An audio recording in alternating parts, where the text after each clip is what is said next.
My name is Vanessa, and for as long as I can remember I've had one constant in my life, my best friend Madison. We met in middle school, bonded over a mutual love of late-night horror movies, and somehow managed to stick together through all the chaos of high school and college. Everyone knew us as a pair. Wherever Vanessa went, Madison wasn't far behind. People thought it was sweet, and for the longest time I thought so too. But as I got older I started to notice little things about Madison that made me uncomfortable. She had a habit of taking credit for things I did, lying when it was convenient, and getting me tangled in her messes. I brushed it off, told myself that's just what friends did for each other. Until last year, when one mistake of hers nearly destroyed my life. It started with something small, or at least it seemed small at the time. Madison and I were both working part-time at a local coffee shop called Bean and Brew, saving up for our upcoming move to the city after graduation. The place was busy, always packed with regulars, and the manager, Mr. Larson, ran a pretty tight ship. Madison hated him. She thought he was condescending, unfair, and obsessed with rules. I didn't love him either, but I respected that he kept everything running smoothly. And more importantly, this job was helping me pay for my tuition gap. I couldn't afford to risk it. One Friday night Madison and I were working the closing shift. She was complaining as usual, grumbling about how Larson didn't trust her and how he watched her every move. I tried to laugh it off, wiping down the counters and reminding her that if she just followed the rules he wouldn't have a reason to complain.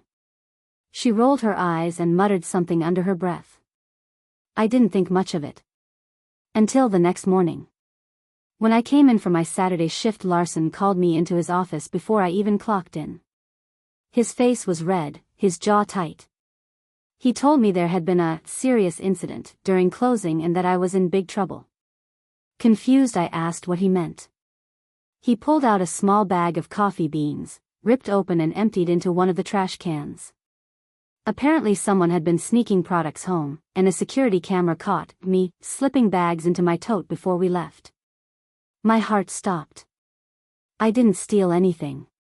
I never had. But Larson wasn't bluffing. He showed me a still frame from the grainy camera feed. The girl in the shot was turned slightly away, but the bag was visible. The hair was the same shade as mine. The jacket looked like mine too.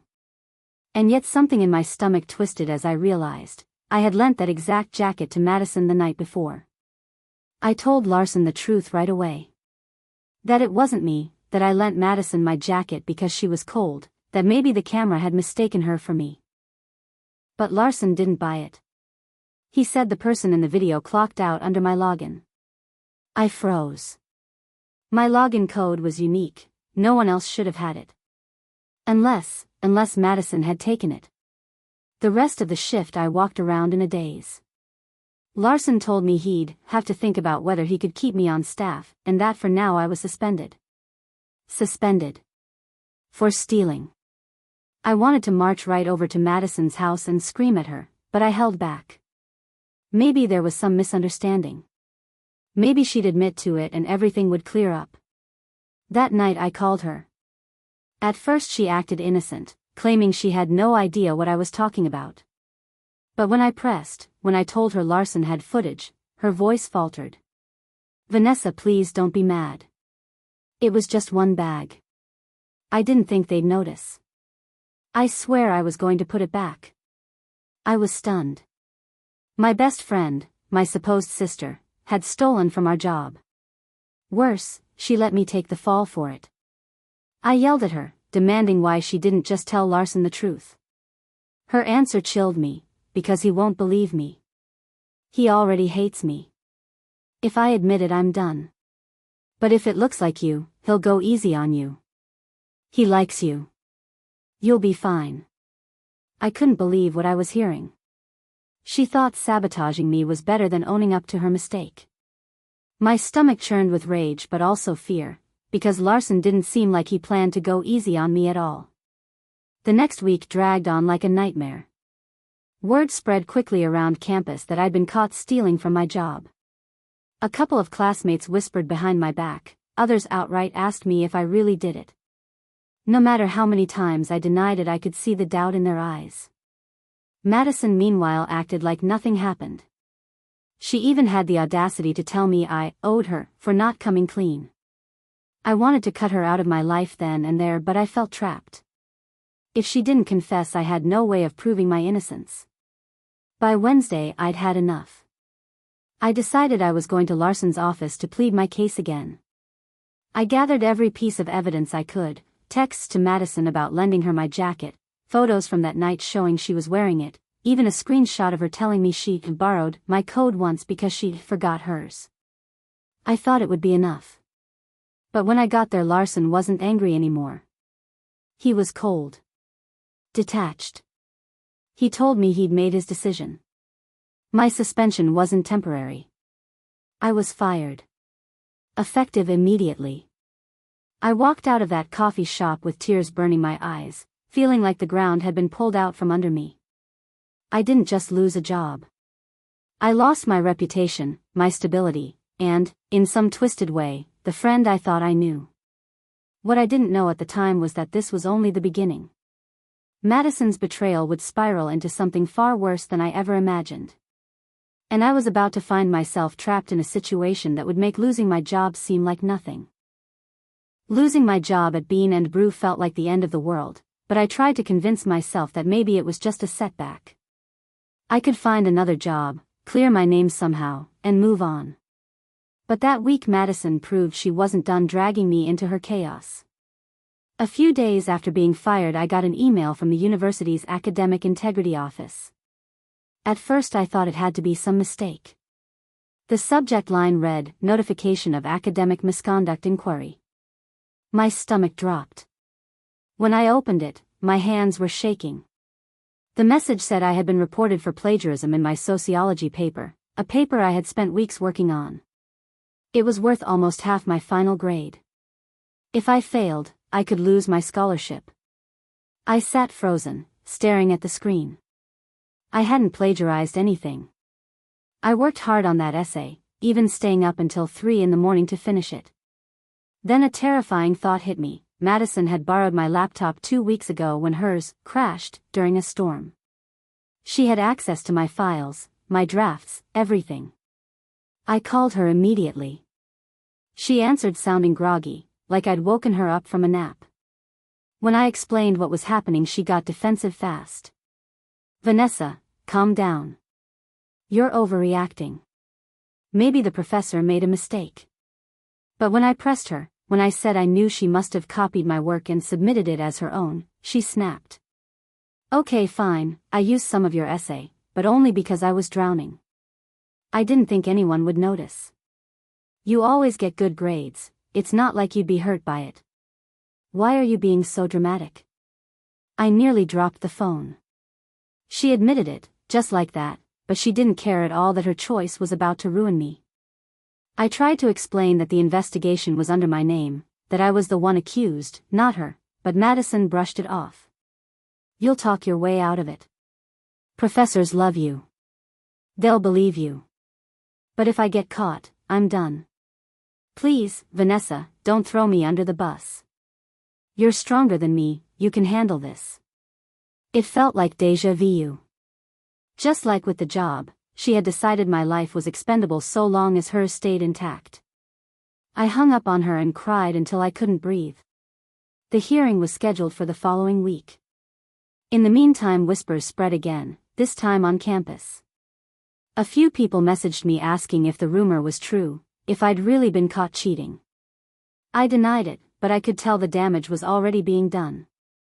Professors I admired suddenly seemed colder. A tutor I worked with told me she had to pause our sessions until my case was cleared. It was like the ground beneath me was disappearing. The night before the hearing, I decided I wasn't going to let Madison get away with this. I gathered every scrap of proof I could, messages of her borrowing my laptop, timestamps showing she opened my essay file, even a draft saved in her folder under a different name. I printed everything out and went into that room ready to fight. The panel of professors looked serious, no nonsense. They asked me direct questions, and I answered as calmly as I could even though my voice shook. I explained the situation, how my so-called best friend had copied my essay, how the similarity flagged in the system wasn't because of me but because she stole from me. The lead professor frowned and asked why I hadn't provided her name earlier in my written response. I hesitated, because saying it out loud made me feel like I was betraying her, even after everything she'd done. But I forced the words out. It was Madison Wright. They exchanged glances, scribbled notes. For the first time in weeks I felt a flicker of hope. They said they would review the evidence and notify me soon. When I walked out, I felt lighter, but that feeling didn't last long. That evening Madison showed up at my apartment unannounced, pounding on the door until I let her in. She was furious. "How could you?" she screamed. "You ratted me out. Do you know what you've done?" I shouted back, telling her she ruined my job, my reputation, and now my academic career, and I wasn't going to protect her anymore. Her face twisted into something ugly I'd never seen before. She leaned in close and said in a low voice, "You think this is over? If I go down, I'm taking you with me." Then she stormed out. That night I barely slept, tossing and turning, replaying her words. What could she mean? What else could she possibly do? I found out the answer sooner than I wanted. 2 days later I got a call from the dean's office. They wanted to see me immediately regarding a serious allegation. My hands went cold. When I walked in, I was stunned to see Madison sitting there, arms crossed, fake tears in her eyes. She looked up at me and then told the dean that I had been harassing her, threatening her to keep quiet about some schemes we were running together. She claimed I was manipulating her, forcing her to steal, even coercing her into copying essays. My jaw dropped. She had flipped the narrative completely, painting herself as the victim and me as the mastermind. The dean looked at me gravely and said they would have to launch a separate investigation. I tried to defend myself, but it was clear Madison had prepared for this.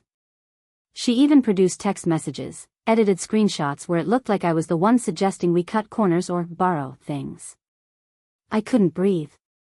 How could she do this? How could someone I trusted so much twist reality this way? Walking back to my apartment that day I realized something terrifying. Madison wasn't just careless or selfish. She was dangerous. And she wasn't going to stop until she destroyed me completely. After that meeting with the dean I felt like the walls of my world were closing in. Everywhere I turned there were whispers, rumors, questions I couldn't answer because Madison had poisoned everything with her lies. My phone buzzed constantly with messages from people who used to be my friends asking if it was true that I'd forced Madison to steal, that I was some kind of manipulator hiding behind a good girl act. Some messages were worse, anonymous numbers telling me I was a fraud, that I deserved whatever came next. It was like she had managed to flip the entire narrative, and the worst part was that I had no way to prove otherwise because the screenshots she fabricated looked real. I spent hours trying to retrace every conversation we had ever had, wondering how she pieced together such convincing evidence, and then it hit me, she still had access to my laptop from when she borrowed it. She must have copied conversations, edited them, and then sent them back to herself to create a trail. I wanted to scream but there was no one left to listen.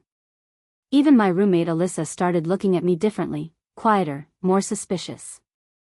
One night she asked hesitantly if it was true, if I had been forcing Madison to do things. I swore up and down that it wasn't, but the fact that she even had to ask broke my heart. I knew I was losing people fast, and Madison was gaining power. A week later the dean's office called me back in for a follow-up interview. They said Madison had come forward with new evidence. I sat across from them as they slid a folder across the desk. Inside were photos of expensive makeup palettes, jewelry, and clothes stuffed in a bag. And there, written on a note inside the bag, was my name. My stomach flipped. I recognized the bag immediately. It was mine, the same tote I carried to class every day. But I had never seen that note or those items before. It was a setup, one so clean it looked impossible to deny. I stammered, tried to explain, but the dean looked skeptical. They said they couldn't draw conclusions yet but the pattern was concerning. A pattern. That's how they saw me now, not as Vanessa the hard-working student, but as Vanessa the thief, the liar, the manipulator. I left their office trembling, my mind spinning. How far was Madison willing to go? Planting stolen things in my bag? Fabricating messages? What was next? Was she going to accuse me of crimes outside campus too? That night I finally snapped. I showed up at her apartment without warning. She opened the door smirking like she had been expecting me. I demanded she stop, that she tell the truth, that she stop ruining my life. She leaned against the doorframe, calm and almost amused, and said, "You still don't get it, do you? People believe me, not you. I'm the one they see as the victim. And you, well, you look desperate." Her words made me dizzy with rage. I wanted to shake her, to scream until she admitted everything, but I knew she'd only twist it further if I lost control. So I walked away, but not before she whispered after me, "Better get used to losing, Vanessa. You're not cut out for this game." That night I couldn't sleep. I kept hearing her words over and over, and I realized she was right about one thing: I wasn't cut out for these games. I wasn't manipulative, I wasn't cruel, I didn't know how to fight dirty. But if I wanted to survive this, I was going to have to learn. Over the next week I started documenting everything meticulously. I screenshotted every message, saved every email, even recorded some of our phone calls. I didn't know if it would be enough, but I needed something to fight back with. Then something unexpected happened. One of the baristas from Bean and Brew, a girl named Kelsey who had worked with us that night of the theft, reached out. She said she remembered something weird, that when Madison clocked out, she fumbled with the system and muttered under her breath about using Vanessa's code again. My heart leapt. It was a small detail, but if she was willing to testify, maybe I could finally prove at least one piece of my innocence.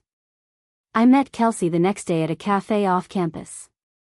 She told me she had been afraid to speak up because Madison had a reputation for retaliating, but after seeing how bad things had gotten for me she couldn't keep quiet anymore. I nearly cried with relief. For the first time in weeks I had someone in my corner. But of course, Madison wasn't about to let me catch a break. 2 nights later my apartment was broken into. Nothing major was stolen, just my laptop. My stomach sank the moment I saw it missing because I knew exactly who had taken it. I called the police, filed a report, but deep down I knew they wouldn't find anything. Madison was careful, too careful. And now she had the one thing that tied all of this together, my evidence. Everything I'd collected to defend myself was gone. The police asked if I suspected anyone, and for a moment I wanted to scream her name, but I hesitated. If I accused her without proof, it would just look like more paranoia. That's when I realized the depth of the trap I was in. She was always one step ahead, cutting off every escape route before I could use it. I lay awake in the dark that night, my chest tight, and for the first time I wondered if maybe she was right, maybe I really couldn't win against her.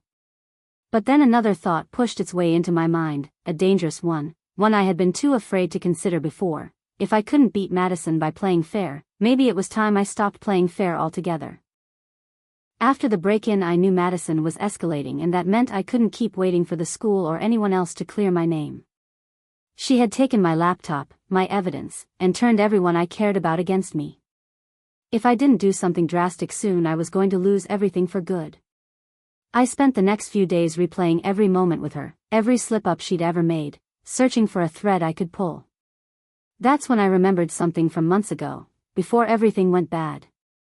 Madison had once bragged at a party about having a vault of files she kept on people, just in case she ever needed leverage. At the time I laughed it off as a joke, but now it sounded terrifyingly real. If she had a folder on me, she probably had one on others too. Maybe even enough dirt that if someone else saw it, they'd finally realize what kind of person she really was. I decided to take a risk. Madison had invited me to a sorority mixer that weekend, her way of parading her innocence while I skulked around campus. Against my better judgment I showed up. She looked genuinely surprised when I walked in, wearing a smug smile like she thought I'd finally given up fighting. I played along, pretending to laugh, pretending like I wanted to mend things. All the while I kept my eyes on her phone. I knew she guarded it obsessively, so when she went to the bathroom I followed her path carefully. She left her purse by the couch, and for the first time in years my hands shook as I slipped her phone out. I only had seconds, but it was enough to see an app hidden in a folder labeled Utilities. When I opened it, my stomach flipped. It was a cloud storage account, filled with files labeled with names of classmates, professors, coworkers. Each folder had screenshots, photos, even voice memos. It was her blackmail stash. I nearly dropped the phone when I saw one with my name on it. I didn't have time to open it, because she came back too soon, but that glimpse was enough. I knew the vault existed, and I knew if I could get access to it, everything she'd built against me would crumble. The problem was getting into it. Madison had a complex password, and she never left her devices unattended for long. That night I couldn't sleep, running scenarios in my head. Then it clicked. Madison had a habit of writing little reminders to herself in code in her journal. If I could get that journal, I might crack her password. I knew where she kept it, her desk drawer in her apartment. The same apartment I had once spent hours hanging out in, back when we were really friends. Breaking in felt wrong, terrifying, but she had already crossed that line with me. I convinced myself it wasn't theft, it was survival. 2 nights later I waited until I knew she'd be at her night class. I slipped into the building, my heart hammering so hard I thought it would give me away. Her door was locked, but I still had the spare key from when she had trusted me to water her plants over the summer. My hands shook as I turned it. The moment I stepped inside, memories hit me like a wave. Movie nights, late-night study sessions, laughter. All of it poisoned now. I went straight to her desk, and sure enough, the journal was there. I flipped through pages of messy writing until I saw it, a line of letters and numbers circled 3 times. It had to be the password. I snapped a photo and slipped out before anyone saw me. Back in my room I entered the password into the cloud storage account and held my breath. It unlocked. I stared in shock as file after file opened. Madison had dirt on nearly everyone. Professors cheating on spouses, classmates plagiarizing, even Larson from Bean and Brew covering up a health code violation. She wasn't just manipulative, she was running a one-woman blackmail operation. When I opened my folder, my blood ran cold. She had screenshots of private conversations, recordings of me venting about professors, even photos she must have taken without me noticing. And then I saw it, the fabricated texts she'd given to the dean. But now I could see the edits. Metadata showed the timestamps had been altered. She had doctored everything. For the first time in weeks I felt hope. I had proof, undeniable proof that she'd framed me. But it wasn't enough just to have it. I had to be smart about using it. If I went to the dean right away, she'd claim I hacked her, accuse me of another violation. No, I needed someone neutral, someone she couldn't intimidate. I thought of Kelsey, the barista who had spoken up for me.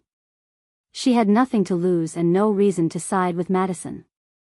I reached out, explained everything, showed her the files. She was horrified. She told me she'd testify if it came down to it, that she'd even bring the information to the student paper if necessary.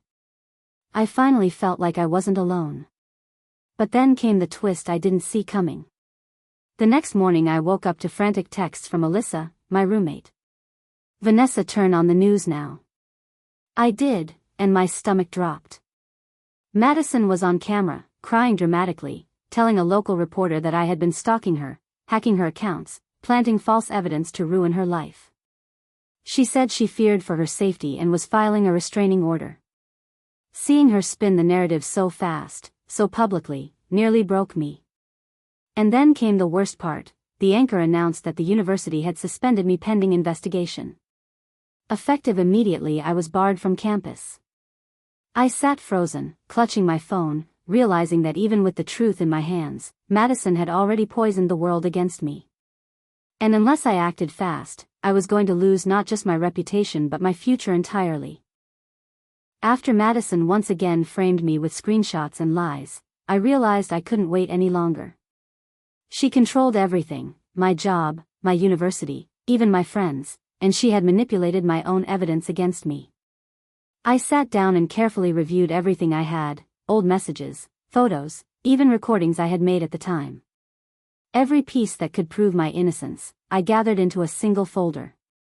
The next step was risky. I knew I couldn't prove the truth alone without witnesses. Luckily, Kelsey, the barista from Bean and Brew who had spoken up earlier, agreed to help. She remembered how Madison had used my login to steal products and was willing to provide a written statement confirming it. With Kelsey's testimony and all my collected evidence, I went straight to the dean and the university's investigation committee. Madison tried to deny everything, crying, twisting facts, and claiming I was manipulating her, but when I presented timestamps from files, metadata from screenshots, and our message history, it became clear that she had fabricated evidence. She tried to argue and shift blame, but Kelsey's live testimony confirmed my side of the story.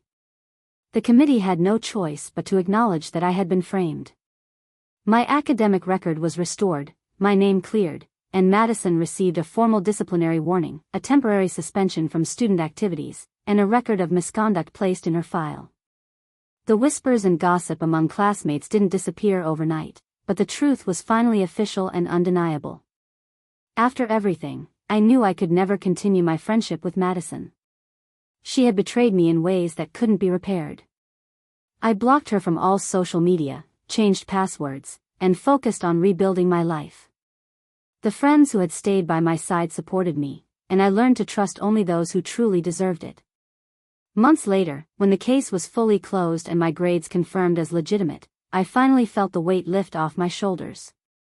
I realized that strength doesn't come from others believing in you, it comes from standing firm when lies try to define you. Madison's attempts to ruin me had failed because I refused to be silent, refused to let her destroy me.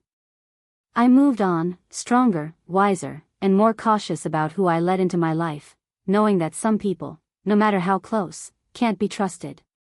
The lesson I took with me was simple but powerful: betrayal can hurt, but perseverance, evidence, and allies can turn the tables. In the end, I learned that being true to yourself and fighting for your innocence is the only way to survive when someone you trusted decides to ruin everything.